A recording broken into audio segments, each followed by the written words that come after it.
Hi ವೀಕ್ಷಕರೇ, how are you all? ಎಲ್ಲರೂ ಚೆನ್ನಾಗಿದ್ದೀರಾ ಅಂತ ಅಂದ್ಕೊಂಡಿದ್ದೀನಿ. Welcome to my YouTube channel. ಯಾರು ನನ್ನ ಚಾನಲ್ಗೆ ಇನ್ನೂ ಸಬ್ಸ್ಕ್ರೈಬ್ ಆಗಿಲ್ವೋ, ಹೊಸದಾಗಿ ನೋಡ್ತಾ ಇದ್ದೀರೋ, ದಯವಿಟ್ಟು ನನ್ನ ಚಾನಲ್ಗೆ ಸಬ್ಸ್ಕ್ರೈಬ್ ಆಗಿ.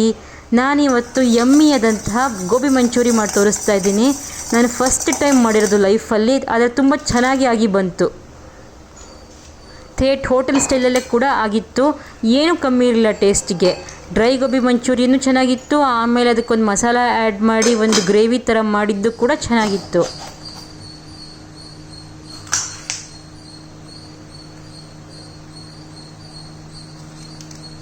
ಮೊದಲಿಗೆ ನಾನು ಗೋಬಿ ಮಂಚೂರಿಗೆ ಮಾಡ್ಕೊಳ್ಬೇಕಾದಂತಹ ಎಲ್ಲ ತಯಾರಿಗಳನ್ನು ಮಾಡಿಕೊಂಡೆ.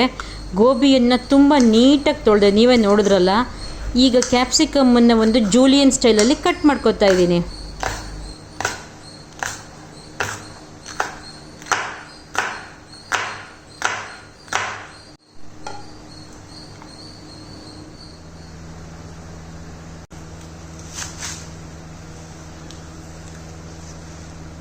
ಬೈ ಲಕ್ ತರಕಾರಿ ಅಂಗಡಿಯಲ್ಲಿ ಸ್ಪ್ರಿಂಗ್ ಆನಿಯನ್ ಕೂಡ ಸಿಕ್ತು. ಸೊ ಅದನ್ನು ನೀಟಾಗಿ ಕ್ಲೀನ್ ಮಾಡಿಕೊಂಡು, ಈ ಸ್ಪ್ರಿಂಗ್ ಪೋರ್ಷನ್ ಇರುತ್ತಲ್ಲ, ಹಸಿರು ಕಲರ್ ಪೋರ್ಷನ್ನು, ಅದರದ್ದೇ ಈರುಳ್ಳಿ ಎಲ್ಲದನ್ನು ಚಾಪ್ ಮಾಡಿ ಇಟ್ಕೊಂಡಿದ್ದೀನಿ. ಗ್ರೇವಿಗೆ ಬೇಕಾಗುತ್ತೆ. ಗೋಬಿ ಮುಳುಗಿಸಿರೋ ನೀರನ್ನು ಸುಮ್ಮನೆ ಇಟ್ಬಿಡೋದಲ್ಲ, ಅದನ್ನು ಒಂದು ಕುದಿ ಬರೋ ತನಕ ಸ್ಟವ್ ಮೇಲೆ ಇಡಬೇಕು. ಅದು ಒಂದು ಕುದಿ ಬಂದ ತಕ್ಷಣ ಆಫ್ ಮಾಡಿ ಮತ್ತೆ ಒಂದು 2 ನಿಮಿಷ ಬಿಡಿ. ಆನಂತರ ಒಂದು ಫಿಲ್ಟ್ರಲ್ಲಿ ಸೋಸಿ ಇಟ್ಬಿಡ್ತಾ ಇದ್ದೀನಿ. ಇದರಿಂದ ನೀರು ಹೋಗುತ್ತೆ ಮತ್ತು ನಾವು ಕುದಿಸಿರೋದ್ರಿಂದ ಬ್ಯಾಕ್ಟೀರಿಯಾ ಹಾಗೂ ಕೆಮಿಕಲ್ ಕೂಡ ಹೋಗುತ್ತೆ. ಈಗ ಗೋಬಿ ಮಂಚೂರಿಗೆ ಕೋಟಿಂಗ್ ಮಾಡಬೇಕಲ್ಲ, ಅದಕ್ಕೆ ಏನೇನು ತೋರಿಸ್ತಾ ಇದ್ದೀನಿ. 2 ದೊಡ್ಡ ಸ್ಪೂನಷ್ಟು ಕಾರ್ನ್ ಫ್ಲೋರ್ ತೊಗೊಂಡಿದ್ದೀನಿ. ಆನಂತರ ಅದೇ ಸ್ಪೂನಲ್ಲಿ 2 ಸ್ಪೂನು ಮೈದಾ ಹಿಟ್ಟು ತೊಗೊಂಡೆ. ಈಗ ಈ ಹಿಟ್ಟುಗಳ ಮಿಶ್ರಣಕ್ಕೆ 1/4 tea spoon black pepper powder, ಅರ್ಧ ಟೀ ಸ್ಪೂನ್ ಅಥವಾ 1/4 ಟೀ ಸ್ಪೂನು ಅಚ್ಚ ಖಾರದ ಪುಡಿ, ರುಚಿಗೆ ತಕ್ಕಷ್ಟು ಉಪ್ಪು ಹಾಕಿ ಸ್ವಲ್ಪ ನೀರು ಹಾಕಿ ಒಂದು ಗಟ್ಟಿಯಾದಂತಹ ಬ್ಯಾಟರ್ ಮಾಡ್ಕೊತಾ ಇದ್ದೀನಿ.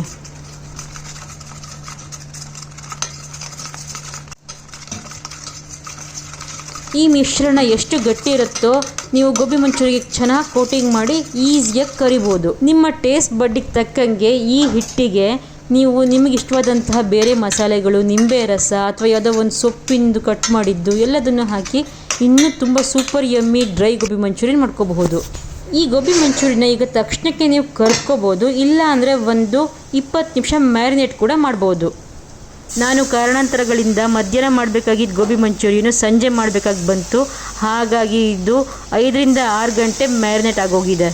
ಮೊದಲಿಗೆ ನಾನು ಎಣ್ಣೆಯನ್ನು ಸರಿಯಾಗಿ ಕಾಯಿಸ್ಕೊಂಡಿದ್ದೀನಿ. ಆನಂತರ ಸಿಮ್ಮಲ್ಲಿ ಇಟ್ಬಿಟ್ಟು 1 ಬೈ 1 ನಿಧಾನವಾಗಿ ಬಾಣಲಿಯಲ್ಲಿ ಬಿಡ್ತಾ ಹೋಗ್ತಾ ಇದ್ದೀನಿ. ಎಲ್ಲ ಕಾಯಿಗಳನ್ನು ಹಾಕಿದ ನಂತರ ತಕ್ಷಣಕ್ಕೆ ನೀವು ಜಾಲರಿಯಿಂದ ಅಲ್ಲಾಡ್ಸೋಕ್ಕೆ ಹೋಗಬೇಡಿ. 1 ನಿಮಿಷ ಅಥವಾ 2 ನಿಮಿಷ ಬಿಟ್ಬಿಡಿ. ಇದರಿಂದ ಅದು ಗಟ್ಟಿ ಆಗುತ್ತೆ, ಇಲ್ಲ ಅಂದರೆ ಎಲ್ಲ ಹಿಟ್ಟು ಹರಡ್ಕೊಳ್ಳುತ್ತೆ ಎಣ್ಣೆಯಲ್ಲಿ. ಮತ್ತು ಎಲ್ಲ ಕಾಯಿಗಳನ್ನು ಬಿಟ್ಟ ನಂತರ ಉರಿನ ಜೋರು ಕೂಡ ಮಾಡಿ. 2 ನಿಮಿಷ ಆಗಿದೆ. ಇವಾಗ ಇದನ್ನು ಅಲ್ಲಾಡ್ಸೋಣ ಅಥವಾ ಉಲ್ಟ ಮಾಡೋಣ.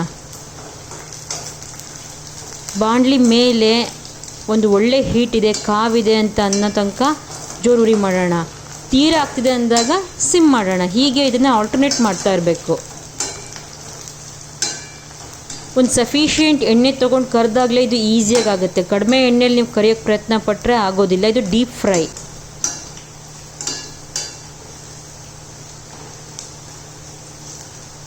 ಇದು ಭಲೇ ಟೈಮ್ ತೊಗೊಳ್ಳುವಂತಹ ಪ್ರಾಸೆಸ್ಸು. ಸುಮಾರು 10 ನಿಮಿಷ ತೊಗೊಳ್ತು ನೋಡಿ ಕರಿಯೋದಕ್ಕೆ. ತುಂಬ ಕ್ರಿಸ್ಪಿಯಾಗಿ ಆಗಬೇಕು ಅಂದರೆ, ನೀಟಾಗಿ ಕರ್ಕೊಂಡು ಬರಬೇಕು ಅಂದರೆ 10 ನಿಮಿಷ ತನಕ ಆಗುತ್ತೆ.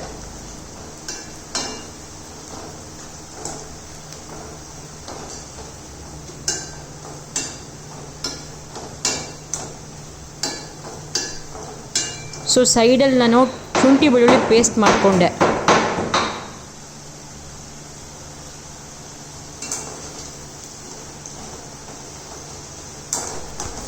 ಈ ಡ್ರೈ ಗೋಬಿ ಮಂಚೂರಿಯನ್ ಎಷ್ಟು ಟೇಸ್ಟಿಯಾಗಿತ್ತು ಗೊತ್ತಾ? ನಾನೇ ಮಾಡಿದ್ದ ಇದು ಅನ್ನೋಷ್ಟು ಆಶ್ಚರ್ಯ ಆಗೋಷ್ಟು. ನನಗೆ ಗ್ರೇವಿ ನಿಜವಾಗ್ಲೂ ಅಷ್ಟು ಇಷ್ಟ ಆಗಲಿಲ್ಲ. ಬರೀ ಡ್ರೈ ಗೋಬಿ ಮಂಚೂರಿಯನ್ನೇ ತಿಂತಾ ಇದ್ದೆ. ತುಂಬಾ ಯಮ್ಮಿಯಾಗಿತ್ತು.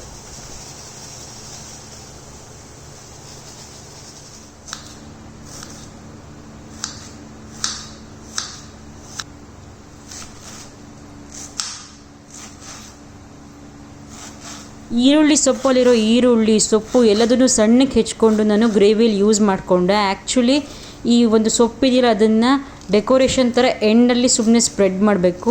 ಬಟ್ ನನಗೆ ಗೊತ್ತಾಗಲಿಲ್ಲ, ನಾನು ಒಗ್ಗರಣೆಗೆ ಹಾಕ್ಕೊಂಡ್ಬಿಟ್ಟಿದ್ದೆ. ಒಗ್ಗರಣೆಗೆ ಬೇಕಾಗಿರೋ ವಸ್ತುಗಳು ಅಂತಂದರೆ ಥಿನ್ನಾಗಿ ಜೂಲಿಯನ್ ಥರ ಕಟ್ ಮಾಡ್ಕೊಂಡಿರೋಂತಹ ಕ್ಯಾಪ್ಸಿಕಮ್ಮು, ಶುಂಠಿ ಬೆಳ್ಳುಳ್ಳಿ ಪೇಸ್ಟ್ ಸ್ವಲ್ಪ, ಮತ್ತು ಈ ಸೊಪ್ಪು ಈರುಳ್ಳಿ ಗಣಿದು ಸೊಪ್ಪು ಮತ್ತು ಈರುಳ್ಳಿ, ಮತ್ತು ಟೊಮೆಟೊ ಕೆಚಪ್ಪು, ಮತ್ತು ಚಿಲ್ಲಿ ಸಾಸು, ಮತ್ತು ಸ್ವಲ್ಪ ಸೋಯಾ ಸಾಸ್. ಈಗ ಶುಂಠಿ ಬೆಳ್ಳುಳ್ಳಿ ಪೇಸ್ಟನ್ನು ಸ್ವಲ್ಪ ಎಣ್ಣೆಯಲ್ಲಿ ಸರಿಯಾಗಿ ಕರ್ಕೊಂಡು ಆನಂತರ 1 by 1 ಎಲ್ಲ ಐಟಮ್ಸನ್ನು ಹಾಕ್ಕೊಂಡು ಒಂದು ಒಳ್ಳೆ ಒಗ್ಗರಣೆ ಮಾಡಿಕೊಂಡೆ.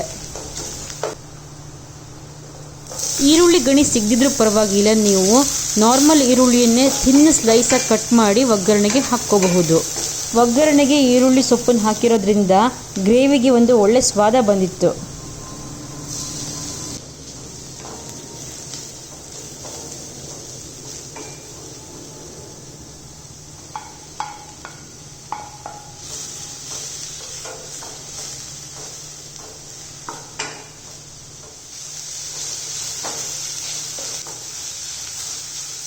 ಸೋಯಾ ಸಾಸು ಸ್ವಲ್ಪ ಅಂದರೆ 1 ಸ್ಮಾಲ್ ಸ್ಪೂನಲ್ಲಷ್ಟೇ ತೊಗೋಬೇಕು. ಟೊಮೆಟೊ ಕೆಚಪ್ ನಾನು 2 ಸ್ಪೂನ್ ತೊಗೊಂಡಿದ್ದೀನಿ. ಇದೆಲ್ಲ ನಮ್ಮ ರುಚಿಗೆ ತಕ್ಕಷ್ಟು, ಸ್ವಲ್ಪ ಜಾಸ್ತಿ ಹಾಕ್ಕೋಬಹುದು ಇಲ್ಲ ಸ್ವಲ್ಪ ಕಡಿಮೆ ಹಾಕ್ಕೋಬಹುದು.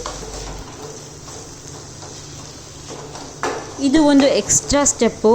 ನಮ್ಮಲ್ಲಿ ಉಳಿದಿರ್ತಲ್ಲ ಕಾರ್ನ್ ಫ್ಲೋರಿಂದು ಒಂದು ಹಿಟ್ಟು, ಹಸಿ ಹಿಟ್ಟು, ಅದು ನೀವು ಎಸೆಯೋಕ್ಕೆ ಇಷ್ಟ ಇಲ್ಲ ಅಂದರೆ ಅದನ್ನು ನೀವು ಸ್ವಲ್ಪ ಹಾಕಿ ಮಿಕ್ಸ್ ಮಾಡ್ಕೋಬಹುದು.